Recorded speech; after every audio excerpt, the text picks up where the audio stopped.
नमस्कार विद्यार्थी मित्रांनो, मी अर्चना पाटील आपले आजच्या या व्हिडिओमध्ये स्वागत करते।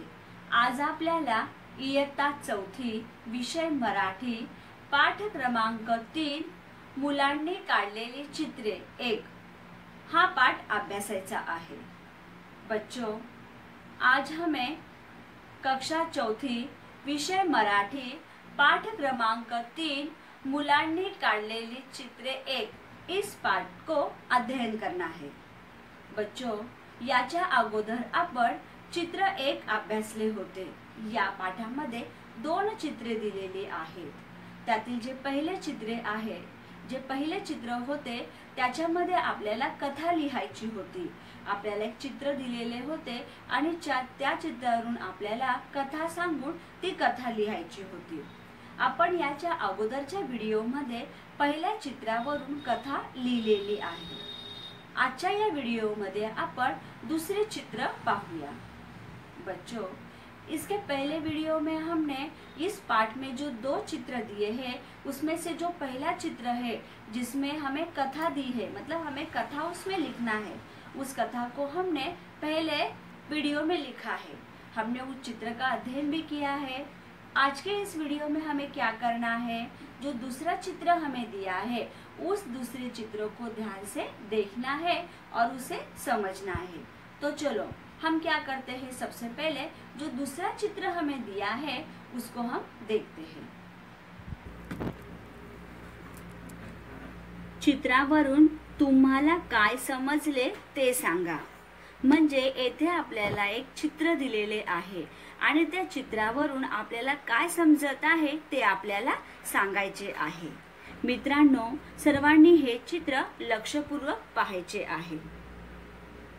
बच्चों, यहाँ पे हमें एक चित्र दिया है और कहा गया है कि चित्र से आपको क्या समझ में आ रहा है उसको देखना है और समझना है। सबसे पहले आप लोग क्या करोगे, इस चित्र को ध्यान से देखोगे। देखो बच्चों, ये जो चित्र है ये चित्र आपके ही उम्र के, आपके ही एज के बच्चों ने ये चित्र निकाला है।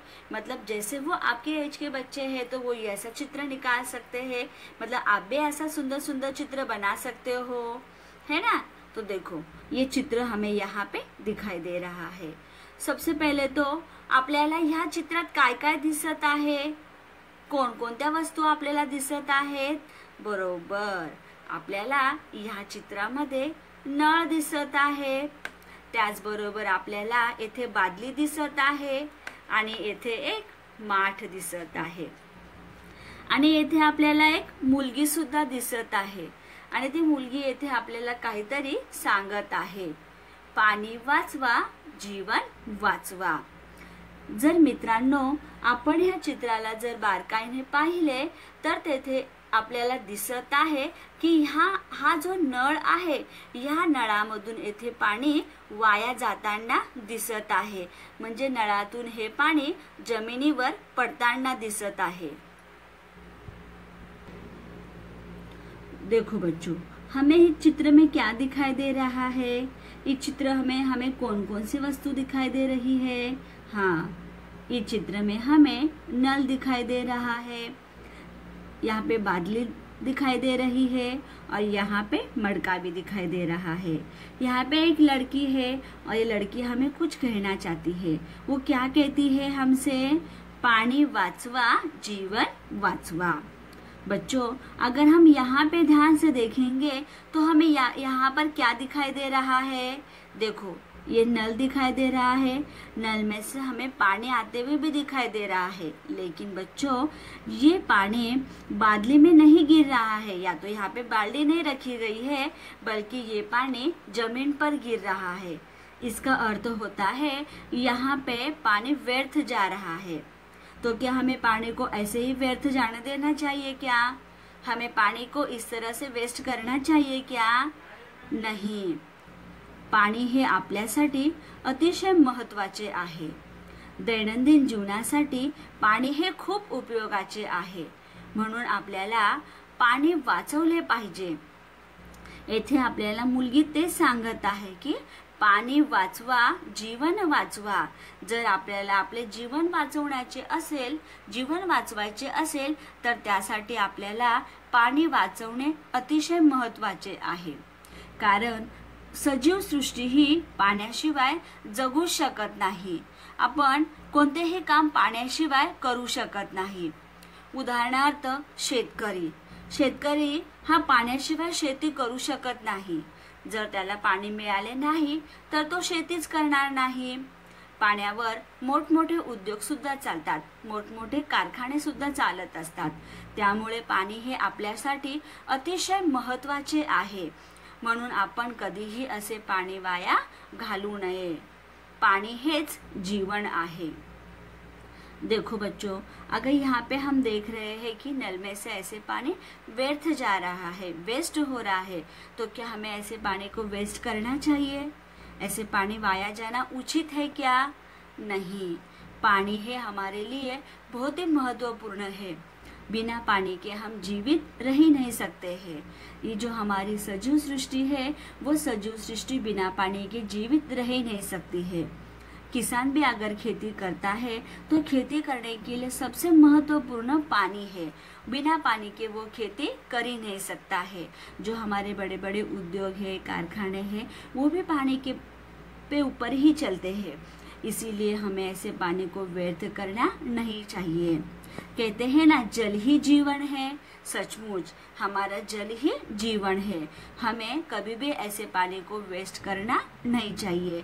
यही हमें ये जो चित्र दिया गया है, इस चित्र से हमें यही सीखने मिल रहा है कि हमें कभी भी पानी को ऐसे व्यर्थ नहीं करना चाहिए। तो आप भी समझ गए होंगे कि हमें पानी को व्यर्थ करना नहीं है। अशा प्रकारे येथे आपण या दोन्ही चित्रांचे निरीक्षण केलेले आहे आणि काही गोष्टी लक्षात ठेवलेल्या आहेत। आपण जे हे पहिले चित्र पाहिले होते त्या पहिल्या चित्रावर आपण आधारित कथा सुद्धा पाहिलेली आहे आणि हे दुसरे चित्र आहे। या दुसऱ्या चित्रावर आधारित म्हणजेच आपण या दुसऱ्या चित्रामधून पाणी वाचवले पाहिजे हे शिकलेले आहोत। बच्चों, इस तरह से हमने ये दोनों चित्र का निरीक्षण किया है और कुछ बातें हमने इसमें से सीखा है। ये जो पहला चित्र है, इस पहले चित्र में से हमने कहानी को सीखा है और जो दूसरा चित्र दिया गया है, उस दूसरे चित्र से हमें ये समझ में आता है कि हमें पानी को वेस्ट करना नहीं चाहिए। तो बच्चों, आज के बाद आप लोग इस बात को ध्यान में रखोगे कि आप भी पानी वेस्ट नहीं करोगे। जितना आपके उपयोग में है, जितना आपको पानी की आवश्यकता है, उतना ही पानी का आप यूज करोगे, बाकी पानी को आप वेस्ट नहीं करोगे। अब हम क्या करते हैं, ये जो दो चित्र दिए गए हैं, इस चित्र के आधारित पे मतलब इस चित्र का हम स्वाध्याय देखते हैं। मित्रांनो, आपण चित्रावर आधारित म्हणजेच पहिल्या चित्रावर आधारित स्वाध्याय पाहूया। बच्चों, हम यहाँ पे जो हमने पहला चित्र देखा था जिसमें कथा थी, कहानी थी, उस चित्र के आधार पे हम यहाँ पे स्वाध्याय देखते हैं। पहला प्रश्न दिया है, चित्रात कोणते प्राणी दिसत आहेत? इसका अर्थ होता है चित्र में कौन कौन से प्राणी दिखाई दे रहे थे? उत्तर, चित्रात ससा व कासव हे प्राणी दिसत आहेत। हमने देखा था चित्र में ससा और कासव ये प्राणी दिखाई दे रहे थे। दूसरा प्रश्न आहे, प्राण्यांनी कोणती शर्यत लावली? इसका अर्थ होता है प्राणियों ने कौन सी शर्यत लगाई थी? उत्तर, प्राण्यांनी धावण्याची शर्यत लावली। बच्चों, उत्तर है प्राणियों ने धावण्याची मतलब भागने की शर्यत लगाई थी। तीसरा प्रश्न आहे, सशाला कशावर विश्वास होता? उसका अर्थ होता है जो ससा है मतलब खरगोश, उसको किस बात पे विश्वास था? उत्तर, सशाला आपल्या चपळतेवर विश्वास होता। ससा मतलब खरगोश, खरगोश को अपनी चपलता मतलब चालाकी पर विश्वास था। चौथा प्रश्न आहे, विश्रांती घेण्याचा विचार कोणी केला? इसका अर्थ होता है विश्रांति मतलब आराम करना। अब आराम करने का विचार मतलब सोच किसके मन में आया था? उत्तर, विश्रांती घेण्याचा विचार सशाने केला। बच्चों, इसका अर्थ होता है विश्रांति मतलब आराम, आराम करने का विचार सस्याने, ससा मतलब खरगोश, खरगोश ने किया। पाचवा प्रश्न आहे, शर्यत कोणी जिंकली? इसका अर्थ होता है शर्यत किसने जीता? उत्तर, शर्यत कासवाने जिंकली। किसने जीता था शर्यत? कासवने जीता था। सहावा प्रश्न आहे, या गोष्टीला योग्य शीर्षक द्या। मैंने आप लोगों को शीर्षक मतलब क्या बताए थे? बताओ आप लोग, हमने इस कहानी को क्या शीर्षक दिया था? बरोबर, उत्तर, गर्वाचे घर खाली। हमने इस कहानी को ये शीर्षक दिया था, गर्वाचे घर खाली। इस तरह से हमने क्या किया है, जो पहला चित्र है उस पहले चित्र का हमने यहाँ पे स्वाध्याय देखा है। अब आप लोग क्या करोगे, ये स्वाध्याय पूरा अपने बुक में लिखोगे। अब हम क्या करते हैं, जो दूसरा चित्र है उस दूसरे चित्र का हम स्वाध्याय देखते हैं। यह हमारा स्वाध्याय दुसरे चित्र पे आधारित है। इथे आपल्याला पहिला प्रश्न दिलेला आहे, खालील प्रश्नांची उत्तरे सांगा। बच्चों, इसका अर्थ होता है नीचे जो हमें प्रश्न दिए गए हैं उसके उत्तर हमें बताना है। पहिला प्रश्न आहे, चित्रात कोणत्या वस्तू आहेत? इसका अर्थ होता है चित्र में कौन सी वस्तु है? उत्तर, चित्रात बादली व माठ या वस्तु आहेत। चित्र में बाल्टी और माठ मतलब मडका ये वस्तुएं थी। दूसरा प्रश्न आहे, नळातील पाणी कुठे पड़त आहे? इसका अर्थ होता है नल का पानी कहाँ गिर रहा था? पड़ने मतलब गिरना, नल का पानी कहाँ गिर रहा था? उत्तर, नळातील पानी जमिनीवर पड़त आहे। इसका अर्थ होता है बच्चों, नल का पानी जमीन पर गिर रहा है। तीसरा प्रश्न आहे, चित्रात कोणते घोषवाक्य आहे?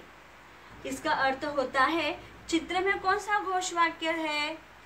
उत्तर, चित्रात पाणी वाचवा जीवन वाचवा हे घोषवाक्य आहे।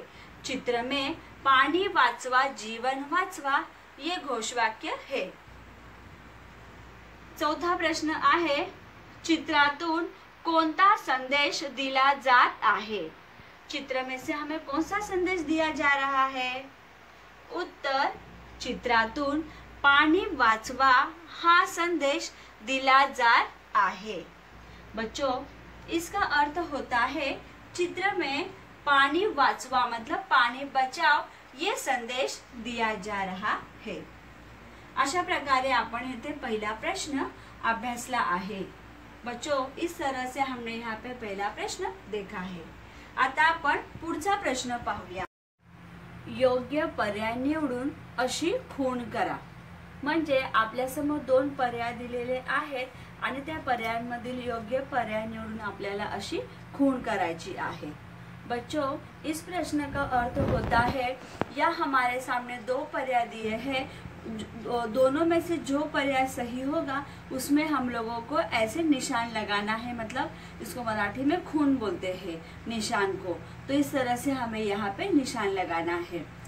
पहिला प्रश्न आहे, बादली भरल्यावर। आपल्या समोर दोन पर्याय आहेत, नळ चालू ठेवा, नळ बंद करा।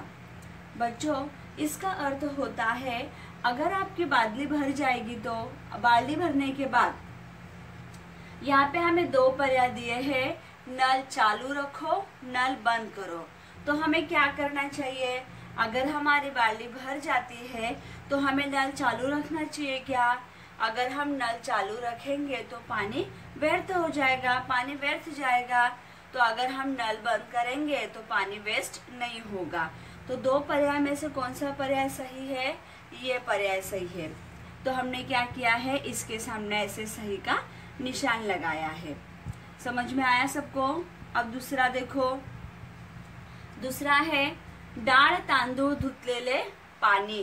आता येथे आपल्या समोर दोन पर्याय दिलेले आहेत। पहिला पर्याय आहे फेकून द्याल, दुसरा आहे झाडांना घाला।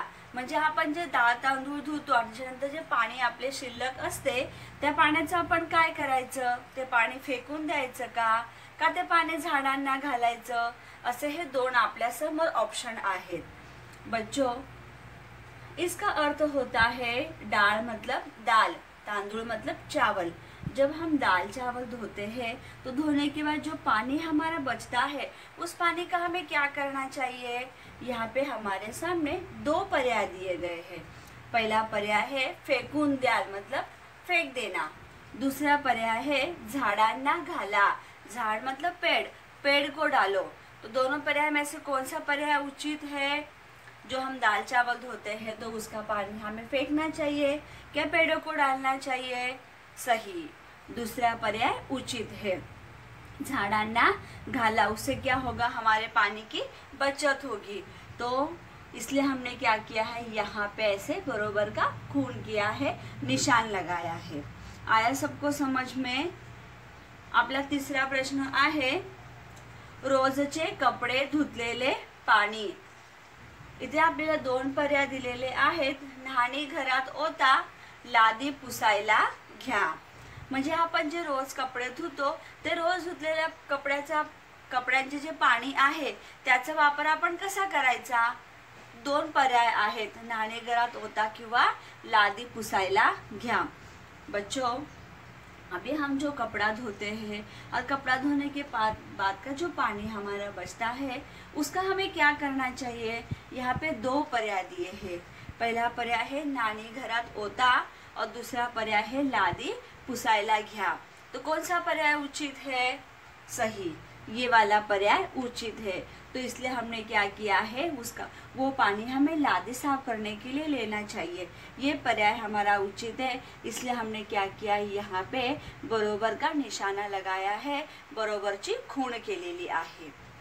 आता आपला पुढचा प्रश्न आहे आंघोळ करताना। येथे आपल्या समोर दोन पर्याय आहेत, बादलीत पाणी घ्या, दुसरा पर्याय आहे शॉवर खाली आंघोळ कराल। तुम्हाला काय वाटते, कोणता पर्याय बरोबर आहे। बच्चों, यहाँ पे जो प्रश्न दिया गया है वो है आंघोळ करताना। आंघोळ करना मतलब स्नान करना, नहाना। जब हम नहाएंगे, स्नान करेंगे, तब बादली में पानी लेंगे, बाल्टी में पानी लेंगे, या तो हम शॉवर के नीचे नहाएंगे। हमें क्या करना चाहिए, ऐसे यहाँ पे हमें दो पर्याय देना चाहिए। दो पर्याय दिए गए हैं। आपको क्या लगता है बच्चों, क्या करना चाहिए। बाल्टी में पानी लेके नहाना चाहिए या शॉवर के नीचे नहाना चाहिए। अगर हम बाल्टी में पानी लेके नहाएंगे तो हमारा पानी बचेगा, तो इसलिए हमें क्या करना चाहिए, बाल्टी में पानी लेकर नहाना चाहिए। तो हमारा ये पर्याय बरोबर है। तो इसलिए हमने क्या किया, इस पर्याय के आगे राइट का बरोबरची आपण येथे खूण केलेली आहे। हमने क्या किया है बच्चों, ये जो हमारे सामने पर्याय दिया है उसके सामने हमने ये वाला निशान लगाया है, बरोबरची खूण केलेली आहे। अशा प्रकारे आपण मुलांनी काढलेली चित्रे 1 या पाठातील दुसरे चित्र आणि काही स्वाध्याय अभ्यासलेला आहे। बच्चों, हमने क्या किया, मुलांनी काढलेली चित्र 1, इस पाठ में जो दूसरा चित्र दिया गया था उस दूसरे चित्र का हमने वर्णन भी देखा, उसमें से हमें क्या सीखने मिल रहा है वो भी हमने सीखा है। साथ ही साथ उसमें उस पाठ के आधार पर हमने कुछ स्वाध्याय भी हल किया है। तो अभी आपको क्या करना है, फलक पे जो प्रश्न उत्तर दिया गया है, जो स्वाध्याय फलक पे दिया गया है, उसको आप लोगों को अपनी बुक में लिखना है। और जिस दिन हमारा ग्रुप ओपन होता है, मतलब शुक्रवार और शनिवार, तो उस दिन आपने जो आपकी बुक में स्वाध्याय हल किया है उसको ग्रुप में भेजना है। धन्यवाद बच्चों, मिलते हैं हम अगले वीडियो में।